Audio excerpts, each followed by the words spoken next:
생분해가 우리 일반적인 이 상태에서 습도와 온도 상태에서 이게 분해가 되나요? 안 되고 있죠. 업사이클 굿즈를 만드는 것을 스타트업들이 가장 많이 하는 아이템이기도 합니다. 어떤 스타트업을 밀어줘야 제조 안에서 플라스틱이 해결이 될까요? 답이 없어요. 재활용 산업 같은 걸 이렇게 모델로 하는 건데 이게 R&D 팀만의 문제일까요? 조직 안에서 모두가 같이 이건 공론화해서 준비를 해야 될 문제입니다.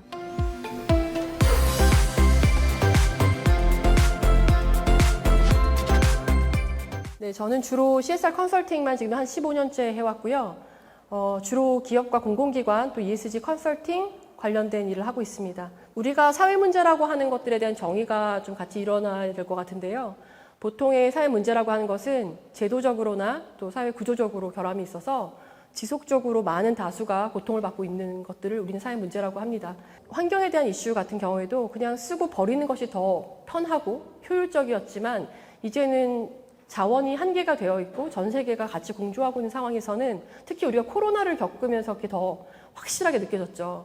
코로나 때 무역이 딱 차단되면서부터 거기에 들어간 작은 소품 하나가 들어오지 못해서 아예 판매의 길이 막혀버리는 그런 상황들이 됐습니다. 그래서 이런 여러 가지 현상들에 대해서 어떻게 우리가 예산으로 할 수 없는 것들, 제도적인 것들을 다 충당할 수 없는 것들은 새로운 방식으로 혁신적인 아이디어를 가지고 이것을 시스템 차원에서 변화를 해봐야겠다라는 움직임이 일어나고 있고요. 그런데 우리가 이 문제를 인식하는 방식이 우리가 가지고 있는 정보를 통해서 렌즈가 형성이 되기 때문에 어떤 사람들은 정말 코끼리 다리를 만지는 것처럼 또 한편으로 꼬리를 만지는 것처럼 그 한 측면이 문제의 전부라고 인식하는 경우가 가장 많습니다. 그래서 이것이 우리가 좀 가장 해결해야 될 과정 중에도 하나이기 때문에 저도 계속 이걸 해결하기 위해서는 정말 많은 정보들을 학습해야 되는 것 같습니다. 왜냐하면 환경적인 문제에 대해서 접근할 때도 이게 학계의 입장 아니면 산업계 입장 또 여기에 다양한 이해관계자들 입장에 따라 다 다를 수 있거든요. 그래서 그 총체적인 관점들을 좀 이해하는 과정들이 필요하겠다. 그럼 사례를 들어보겠습니다. 플라스틱 쓰레기에 대해서 우리가 오늘 이 앞에도 굉장히 많은 우리 관련된 제품들이 나와 있는데요. 우리는 이 플라스틱 문제를 어떻게 해결해야 될까요? 각각의 접근 방식이 다릅니다. 초기에는 이것이 정말 춘추전국처럼 다양한 시도들을 해봤습니다. 그런데 지금 현재 현장에서는 생분해가 우리 일반적인 이 상태에서 습도와 온도 상태에서 이게 분해가 되나요?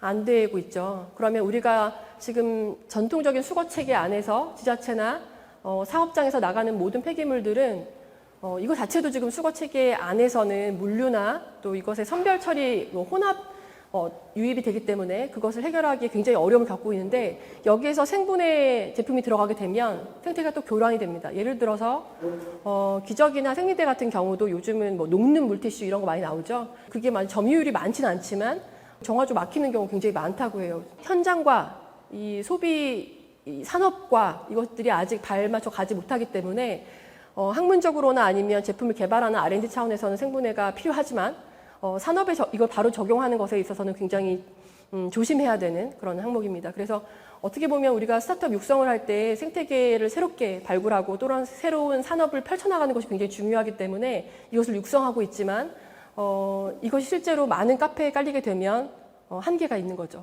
그래서 그런 것들이 제가 좀 조심스러운 부분이기도 합니다. 그래서 지금 현재 가장 해결할 수 있는 가능한 대안들은 플라스틱을 사용하되 잘 수거하는 체계를 만든다. 이것이 가장 현실적일 거라고 생각이 듭니다. 이런 친환경에 대한 얘기를 할 때 가장 많이 하는 것이 업사이클 굿즈를 만드는 것을 스타트업들이 가장 많이 하는 아이템이기도 합니다. 그런데 전체적인 순환 경제를 하기 위해서는 생산 단계, 유통 단계, 소비 단계, 배출 단계 전 과정을 고려해야 되고요. 그 과정에 있어서는 이것을 제조하고 있는 기업들 또 한편으로는 이것을 유통하고 있는 유통망들이 다 같이 따라줘야 이것의 문제를 해결할 수 있다고 봅니다. 그래서 저는 다양한 이해관계자 중에 저희가 주로 컨택하고 있는 기업들 또 여러 사회적 경제 조직들 저희가 할 수 있는 한 이 모든 과정들을 같이 알리고 같이 보조를 맞추기 위해서 노력을 하고 있고요. 자, 생산 과정에서 우리가 대량 생산하기도 하지만 제품의 패키징을 좀 바꾸는 것 자체가 크게 어떤 임팩트를 주지 못하고 있습니다. 유통 단계에서도 주로 기아 자동차에 들어가 있는 제품들이 현대모비스에서 나오거든요. 그럼 그 모비스에서는 작은 나사못부터 아니면 뭐 다양한 문짝 여러 가지 소품들이 다 물류를 통해서 오기 때문에 굉장히 많은 비닐 랩핑이 필요합니다. 반복적으로 만들어진 그런 유통에서 들어가는 비닐들은 다회용기 형태의 벨트로 바꾼다거나 뭐 이런 식으로 지금 방법들을 찾고 있는 중입니다. 이런 식으로 지금까지 우리가 해왔던 환경을 전혀 고려하지 않는 구조였기 때문에 지금 해야 될 불편한 일들이 굉장히 많습니다. 소비에 있어서도 우리가 그냥 물건을 사올 수 있지만 좀 더 예쁘게 또 이렇게 선물을 보내는 과정에서 이렇게 포장지를 더 많이 과용을 하다 보니까 그거에 대한 것들이 굉장히 문제가 되고 있고, 또 한편으로는 이제는 하나의 또 새로운 트렌드로 이것을 좀 수선해서 또 다시 오래 입을 수 있도록 만들거나 당근마켓 같이 이렇게 더 오래 리유즈할 수 있게 하는 방법들, 이런 것들이 계속 새로운 아이디어로 나오고 있죠. 배출 단계에서는 좀 더 심화해서 들어가겠지만 수거하는 그 접점이 다 너무 다각화되어 있고요. 그래서 특히 어제 같은 경우에는 5월 10일이 바다 식목일이었기 때문에 그 행사 시즌에 맞춰서 해수부뿐만이 아니라 많은 기관들이 선언도 하고 또 플로깅 활동을 진행했습니다. 그런데 우리가 이 플로깅을 오랫동안 하지만 문제가 해결되고 있습니까? 바다의 그 쓰레기가 양이 줄어들질 않고 있어요. 우리가 치우는 속도보다 쌓이는 속도가 더 빠른 것 같아요. 그래서 그게 더 좀 어려운 상황인데, 그러려면 어떻게 더 임팩트를 줘야 될까? 그 활동들이 많은 플로깅이 생긴다고 되는 것이 아니라 조직적으로 우리가 그 수거한 것들이 다시 자원화될 수 있는 것들을 같이 그림을 그려야 되는 그런 상황입니다. 그 자원들이 계속 이런 네트워크 모임을 통해서 공유가 돼야 될 것 같고요. 그래서 그냥 플로깅만 진행하는 것이 아니라 이것이 제품화 과정까지도 같이 공조가 돼야 되는, 왜냐하면 쓰레기는 저희가 보도자료도 좀 나왔지만 해양 폐기물로 폐어망이나 폐그물을 통해서 산업을 하고 계시는 스타트업들이 있으시잖아요. 근데 그분들이 예를 들어 부산에서 처음 시작을 했습니다. 지자체와 협력을 하고. 근데 이것이 확장성이 빠를까요? 다른 지자체와 협의하기 굉장히 오래 걸리고 또 각 지역마다 관할하고 있는 부서도 다를 수 있고요. 그러다 보니까 바다마다 나오고 있는 그 폐어구들의 종류도 다양한데 이거에 대한 R&D뿐만이 아니라 제품화 과정, 이것을 판매하고 일종의 MOQ가 계속 확보가 되지 않으면 사업으로 유지하기 굉장히 어려운 상황입니다. 이거는 스타트업만의 문제가 아니라 대기업도 마찬가지거든요. 최근에 어떤 케미칼 회사가, 제가 제주에 계속 이제 해양 플로깅 활동을 하고 있으니까 부표가 좀 많이 나오는 지역이 좀 있으면 정기적으로 그 수급을 좀 해줄 수 있냐고 물어봅니다. 공장 하나를 돌릴 수 있는 플라스틱의 양이 얼마일까요? 35톤이에요. 그럼 우리가 이렇게 이벤트로 뭔가 모아보고 하는 것들은 정말 미미합니다. 1톤 모으기도 쉽지 않아요. 그렇기 때문에 산업으로 돌아가기 위해서는 정말 많은 사람들이 그 인프라 안에서 같이 그 수량을 맞춰줘야 되는 거죠. 스타트업에서 가장 많이 제가 심사 들어가다 보면 해마다 계속 나오는 아이템 중에 하나가 수거함입니다. 이 공간에도 지금 수거함이 놓여져 있죠. 제주가 제일 먼저 시작한 것 같은데, 자, 제가 제조사 이름을 가리고 이 수거함은 어느 수거함이 가장 효율적이고 사회 문제를 잘 해결할까요? 여기서 사회 문제라고 하면 폐기물이 재활용률이 높아지는 것으로 보겠습니다. 크게 변별력이 없습니다. 페트병은 부피를 많이 차지하고 있기 때문에 그 부피를 줄이는 것이 관건이어서 어느 기업은 이것을 압착형으로 하고 어느 기업은 이걸 파쇄형으로 합니다. 물론 이 단말기를 만들어서 많은 사람들이 재미가 있으니까 참여하고 인식 개선이 되는 건 되게 좋아요. 그런데 이것이 몇 개가 깔려야 제주 안에서 플라스틱 문제가 해결이 될까요? 우리는 어떤 제품을 사줘야, 어떤 스타트업을 밀어줘야 제주 안에서 플라스틱이 해결이 될까요? 답이 없어요. 왜냐하면 플라스틱 페트병 한 1kg이 되려면 이 압착해 부피가 많기 때문에 우리가 1톤 트럭에 거의 한 3단 높이로 짐을 쌓아서 페트병을 가져가요. 그러니까 거의 한 3톤 사이즈의 부피가 결국은 한 170밖에 안 되는 거예요. 그러면 그거 하나 팔아서 우리가 한 450원 받아요. 그런데 여기서 이거 하나 단말기 하나 파는데 한 3천만 원, 2,500만 원을 하면 이걸 언제 이걸 회수하죠? 답이 안 나옵니다. 물류비, 수거비 감안해서. 처음부터 비즈니스 모델이 잘못된 거죠. 물론 인식 개선을 통해서 이 단말기에 사람들이 입력해보고 포인트 쌓여보고 하니까 플라스틱도 자원이구나 라고 알게 하는 건 되게 좋은데요. 이 제품들이 계속 만들어지는 것들을 우리가 권장할 수 없다는 거죠. 근데 실제로 LG에서 하고 있는 소셜 캠퍼스라고 해서 스타트업 육성하는, 친환경 스타트업 육성하는 사업 중에 가장 많은 제품들이 거기서 나왔습니다. 저희가 지난 한 12년 동안 LG에서 좋은 의도로 LG화학과 LG전자가 기금을 출연해서 친환경 스타트업을 육성을 했어요.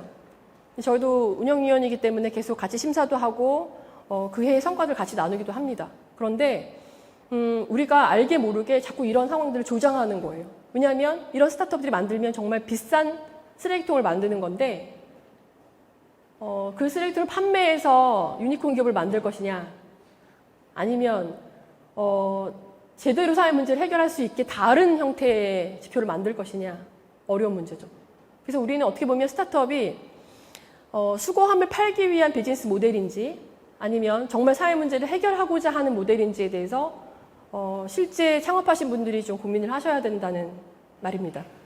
이 책은 제가 그냥 일반 그 학생들 강의할 때도 많이 쓰이는데요. 이 플레이 펌프라고 해서 우리가 보통 예전에 제3세계에 학교를 지어주거나 우물을 파주는 사업을 굉장히 많이 하잖아요. 코이카 사업으로. 자, 그 현장에는 정말 물이 필요해요. 그런데 우리가 좋은 이 비즈니스 모델을 가지고 플레이 펌프라는 걸 만듭니다. 일석삼조의 모델인데요. 정수기 역할을 하면서 아이들이 이렇게 놀이터처럼 돌려주는 거예요. 그럼 그 원동력으로 해서 정수가 되는 거죠. 그리고 저 위에 초록색 그 그림을 보면 그게 광고판 역할을 하는 거예요. 그래서 이 지역의 지역 광고도 같이 할 수 있어서 아주 좋은 효과적인 모델이다라 해서 굉장히 많이 팔렸어요. 그리고 우수 모델로, 우수 사회 문제 해결할 수 있는 좋은 비즈니스 모델로 상도 많이 받았습니다. 이걸 통해서 많은 기부금이 들어갔죠. 그런데 실제로 이것을 제3세계에 설치를 했는데 아이들은 보통 하나 장난감 가지고 얼마큼 노나요? 금방 또 실증을 낼 수 있겠죠? 그리고 여기 낙상사고가 굉장히 많았다고 해요. 아이들이 돌면서. 그러면 후원자들은 내 돈이 어떻게 쓰였는지 되게 궁금하잖아요. 가보고 싶습니다. 잘 돌아가고 있나? 정수가 잘 되고 있나? 그래서 이 지역의 물 문제는 해결이 되고 있나? 근데 갔는데 아이들은 벌써 이제 온데간데 없고 후원자들이 온다고 하니까 엄마들이 돌리고 있는 거예요. 그리고 실제로 정수 효과가 굉장히 안 좋았대요. 이렇게 말하고 싶지 않지만 우리가 좋은 의도로 하는 모든 기획들이 이렇게 되고 있지 않을까? 분명히 좋은 의도로 이 문제를 해결하기 위해서 만들었는데 나쁜 결과를 줄 수 있다는 것. 그래서 우리들이 만들고 있는 컨텐츠들에 대해서 다시 되돌아봐야 된다는 그런 불편한 얘기를 드리게 됐습니다. 우리 이 자리에도 다회용 컵이 있습니다. 100명 규모로 뭐 제주에서 이런 행사를 하려고 합니다. 그러면 이 행사를 소개해야 되기 때문에 자, 이렇게 파란색 컵이 오늘은 저희가 일회용 생수를 안 쓰고 지금 이렇게 푸른 컵을 쓰기 때문에 여기서는 쓰레기 나오지 않지만 어쨌든 이 프로젝트를 만들기 위해 이 컵을 다회용기를 다시 또 만들어야 되죠. 그리고 우리 컵인 거를 또 알리기 위해 색깔을 또 우리의 브랜드 색깔을 넣어야 되는 거죠. 좋은 아이디어지만 이것을 더 많이 알리게 되면 더 많은 플라스틱을 만들어야 되는 사업 구조죠. 그것은 ESG 렌즈를 본다면 사업에 역행합니다. 정말 우리가 유발하려는 가치와 우리의 비즈니스 모델이 성공하면서 계속 그걸 같이 동인하고 있나? 그게 참 어려운 문제입니다.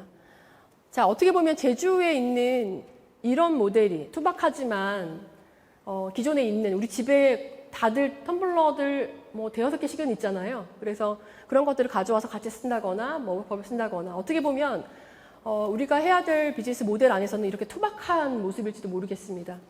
아까 그렇게 비싼 수거함을 왜 설치할 수밖에 없었나? 그런데 왜 우리는 효과가 나지 않을까? 이것을 조금 더 장기적인 측면으로 보겠습니다. 단말기 하나가 해결할 수 있는 임팩트는 크지 않을 것 같고요. 독일에서 이 모델이 성공한 이유는 주로 마트에 있습니다. 그래서 마트 안에 매입형으로 들어가 있어서 내가 오늘 페트병 집에서 가져오고 뭐 우유병 가져오면 그걸 넣고 바로 영수증 같은 게 나옵니다. 그래서 그 영수증이 내가 오늘 당일날 구매를 할 수 있는 물건을 할인해 주는 걸로 이어집니다. 이 프로세스가 되지 않으면 뭔가 뭐 이렇게 마일리지가 쌓인다고 해서 그걸 다 쓰지 않잖아요. 어떻게 보면 실질적으로 이 단말기 사업이 성공하기 위해서는 이런 무쇠 페트병 회수 사업을 하고 있는 삼다수와 특히 이 농협이나 뭐 이마트 같은 대형 유통사들이 그것을 같이 기획을 해야 됩니다. 근데 우리는 사실은 우리가 독점적으로 하고 싶기 때문에 그냥 우리 단독으로 아이템을 만들죠. 뒷단은 어떻게 되든 더 골치 아프니까. 그래서 뭐 나쁜 의도라기보다는 그것들이 조금 더 확장된다면 좀 더 임팩트를 주지 않을까 싶어서 지금 이런 형태의 모델들도 좀 구현을 해보려고 하고 합니다. 자, 우리가 그러면 쓰레기 문제를 어떻게 해결해야 될까요? 가장 핵심적인 건 이겁니다. 우리가 배출을 하고 난 다음에 수거업체가 이걸 다시 가져가서 트레이를 태웁니다. 그래서 이것을 다시 깨끗한 애들, 뭐 나쁜 애들 이렇게 다 분류를 하는 과정이 굉장히 돈이 많이 들어가는 거예요. 그래서 우리는 문제를 해결하기 위해서는 이 트레이를 태우기 전 단계에서 깨끗하게 만드는 게 해결책이에요. 그럼 어떻게 해야 될까요? 배출 단계에서 사람들한테 교육을 잘 시켜서 그 사람들이 제대로 분리배출하게 하는 거죠. 저희가 어제 그 대평포구에서 한 행사에서는 정말 많은 페트와 캔이 나왔는데 처음부터 아주 일사불란하게 쓰레기 없는 축제 만들기 위해서 다 가이드라인을 만들었습니다. 그래서 정말 폐기물이 거의 안 나왔어요. 저희가 360명이 다 밥을 먹었거든요. 근데 그 밥도 도시락을 쓰지 않고 지역의 뷔페를 불러서 식판을 가지고 했습니다. 쓰레기 거의 안 나왔어요. 이게 프랑스에 있는 바카시아라는 기업입니다. 저도 이거를 한 3년 전에 보고 좋은 아이템이라고 생각했던데 우리 가장 많은 폐기물을 유발하는 것이 어디죠? 이런 건설 폐기물이죠. 이게 아마 양이 가장 많을 거예요. 그런데 이 회사는 우리 아까 말한 것처럼 폐기물에 가장 많은 비용이 들어가는 게 물류 비용, 선별 비용이라고 했죠. 마찬가지로 이 폐기물은 다 때려 부시고 우리 보통 인테리어 리모델링 많이 하잖아요. 그러면 어떻게 하죠?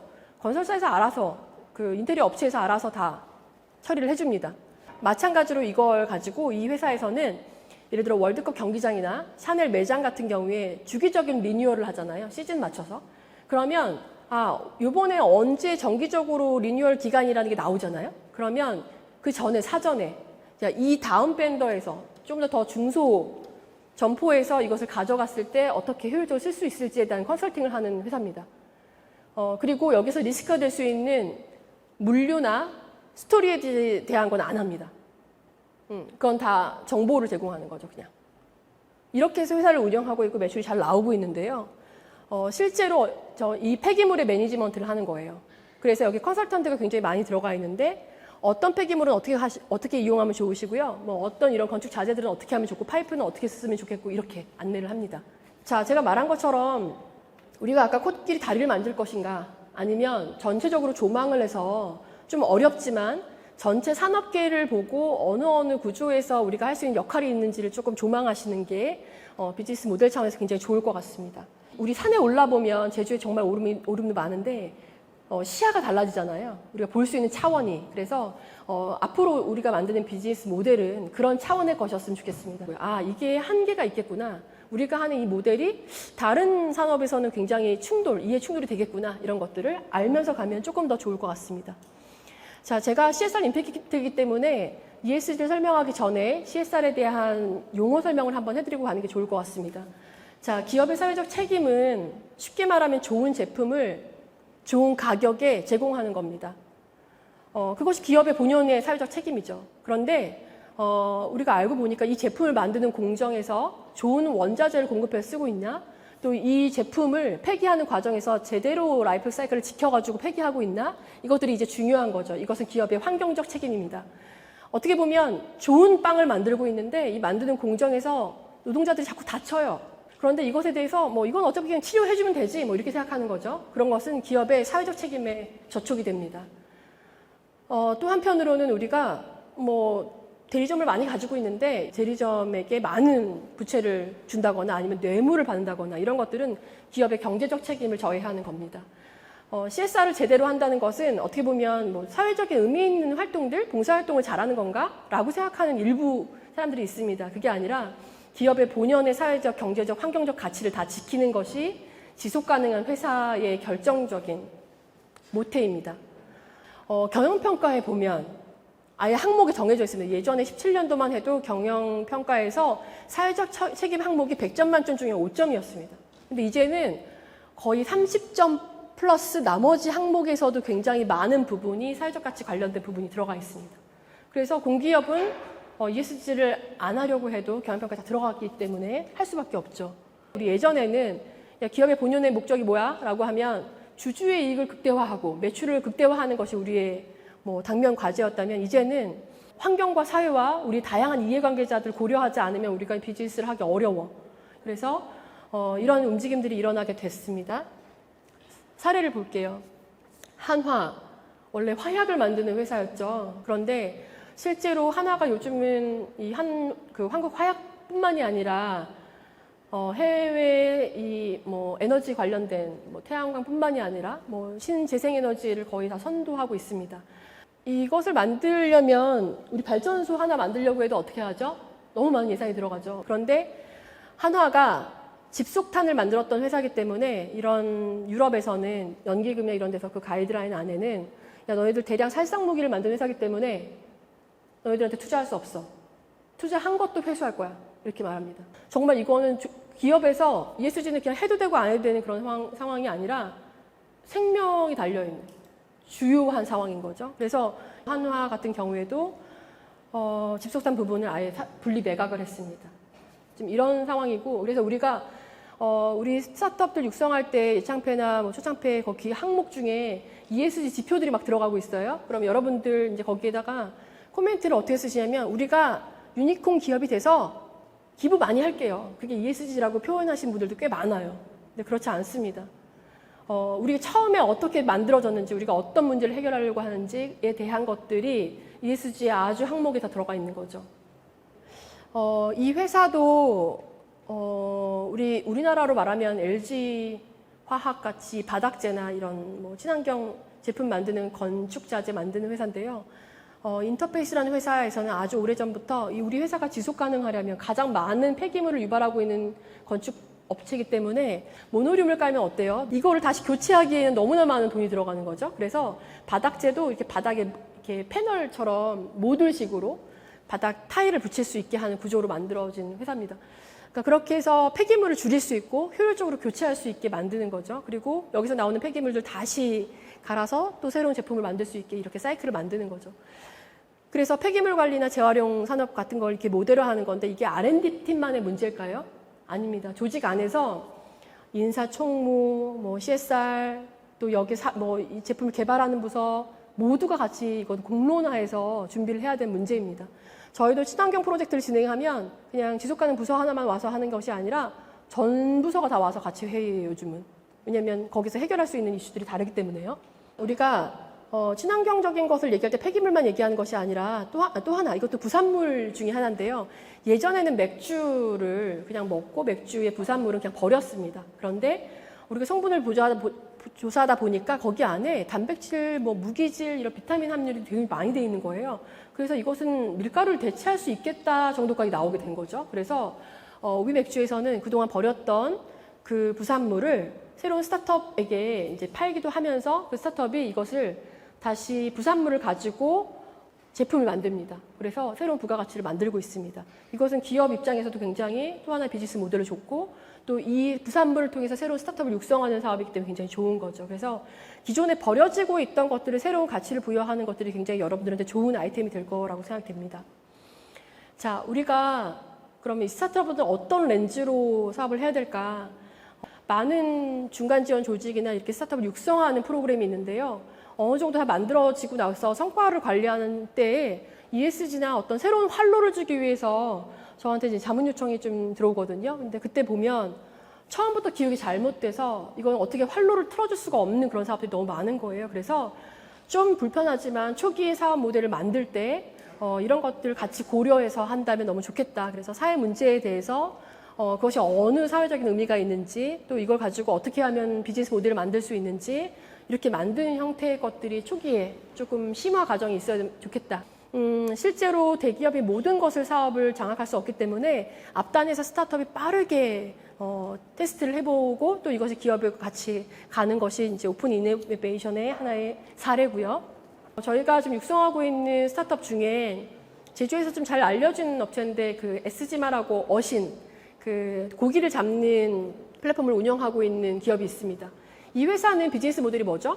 고기를 잘 잡게 하는 게 비즈니스 모델이잖아요. 그래서 이분들하고 계속 만나면서 스터디를 하는 과정에서 지금 낚시 인구가 거의 지금 850만 정도 되더라고요. 근데 이 피싱 앱에서 가지고 있는 동호회 숫자가 한 40만, 50만 돼요. 그런데 이분들이 낚시를 나가면 가장 많은 폐기물을 또 유발하는 분들이겠죠? 우리가 바다에 나갈 때 특히 배를 타면 승선 인원은 체크하지만 배를 탈 때 먹는 부산물들, 뭐 라면이든 아니면 생수든 이거 체크하지 않았어요.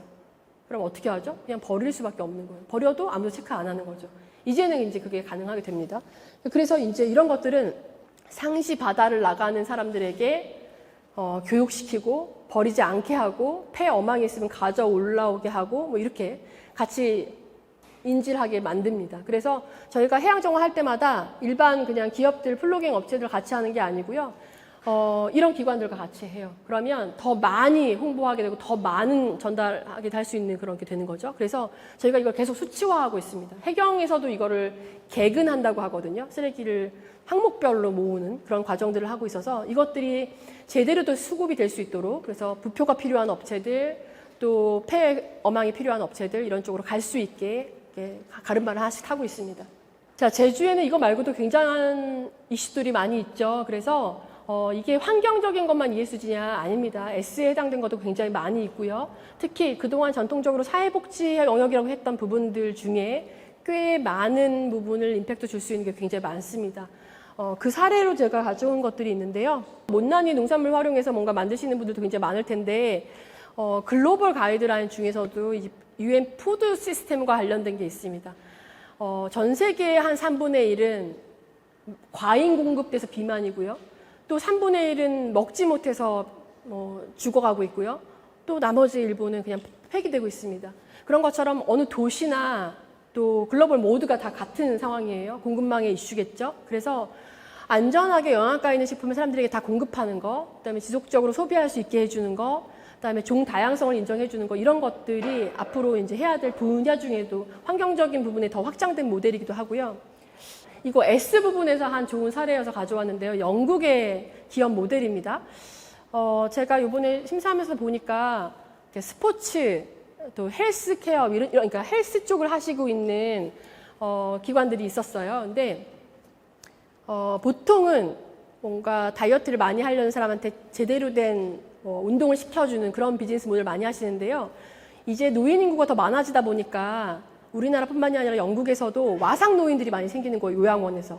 요양원에 걸어서 들어갔는데 이분들을 요양원 입장에서는 어떻게 케어하는 게 편할까요? 이분들은 그냥 누워있고 밥 주고 약 주면 되는 구조로 가야지 관리하기 편한 거잖아요. 공급자 방식으로 생각하면. 그런데 더 인간적인 삶을 위해서는 어떻게 해야 되죠? 이분들이 더 활동을 잘할 수 있게 만들어주는 거겠죠. 그래서 어떤 비즈니스 모델을 할 거냐가 되게 중요하고요. 그런데 여기서 지역에 있는 이런 헬스, 짐 같은 데서는 하루 종일 풀로 돌아가나요? 아니잖아요. 딱 오는 시간, 아침 뭐 새벽이나 아니면 이런 시간대만 오고 낮에는 좀 공실이 있거나 이렇게. 그래서 이분들을 지역에 있는 요양원과 연결을 했어요. 그래서 와상 노인들을 활동을 좀 더 보완을 해줘서 와상이 되지 않게 해주는 거. 근력도 더 좋아지게 하는 것들을 계속 프로그램을 넣습니다. 그러니까 이 기업 입장에서는 스포츠 회사지만 그 공백 타이밍에 더 많은 부가가치를 올릴 수 있는 활동들도 유발됐고요. 실제 요양원에서도 더 좋은 삶을 위한 활동들로 하게 됐고 와상이 되지 않으니까 낙상사고도 많이 안 되게 된 거예요. 그래서 더 건강하게 더 유지가 될 수 있게 되는 거죠. 어떻게 보면 그게 더 지속 가능하겠죠. 그래서 이런 비즈니스 모델들 이게 확장하기 좋은 모델들이라는 거죠. S 프로그램 중에서도. 그래서 여러분들이 갖고 계신 어떤 아이템이든 조금 더 고민을 해보면 좋은 ESG 프로그램을 만들 수 있는 여지가 많이 있습니다. 기업에서 ESG 컨설팅 어떤 거를 하냐 해서 한번 저희가 했던 실제 하고 있던 프로젝트를 가져왔어요. 기아자동차 본사의 고객 파트에서 요청이 들어왔습니다. 기존의 지속가능 경영팀이나 탄소중립 부서가 아니라 고객 만족 쪽에서 이 프로젝트를 준 이유는 여기도 어떻게 보면 ESG 관련된 프로젝트를 하고 싶었던 거예요. 실제로 이제 ESG 가이드라인을 만드는 거였어요. 서비스 센터라고 하면 우리 공업사를 생각하면 돼요. 직영점입니다. 전국에 18대 정도의 기아 직영점이 있어요. 이런 공업사에 가게 되면 이 공업사 안에 그 플랜트 안에 어떻게 하면 에너지 효율, 이것을 전체 사용하는 에너지가 태양열을 통해서 쓸 수 있을까? 아리백 도달할 수 있게 한번 가이드라인 만들어 보는 거. 그 다음에 실제로 여기서 사용하고 있는 물, 만약에 세차를 하고 있다면 거기서 지속 가능하게 워터 리소스를 할 수 있는 그런 방법들, 환경에 저해하지 않게 하는 항목들. 그 다음에 공조 시스템. 그 다음에 실제로 여기서 폐기물을 배출하는데요. 지정 폐기물이라고 해서 이렇게 기름 묻은 애들을 배출을 하거든요. 그러면 그리고 엔진 오일 같은 거 갈 때 보면 그런 통도 많이 배출을 하잖아요. 도급 계약으로 아예 수거 업체를 둬서 통으로 나갑니다. 그래서 모니터링이 전혀 안 되고 있어요. 그래서 저희가 이 프로젝트를 통해서 실제로 폐기물 모니터링도 체크를 하고요. 우리가 쓸 수 있는 다시 재활용률 가능한 것들을 다시 이렇게 만들어 드리는 것도 하고요.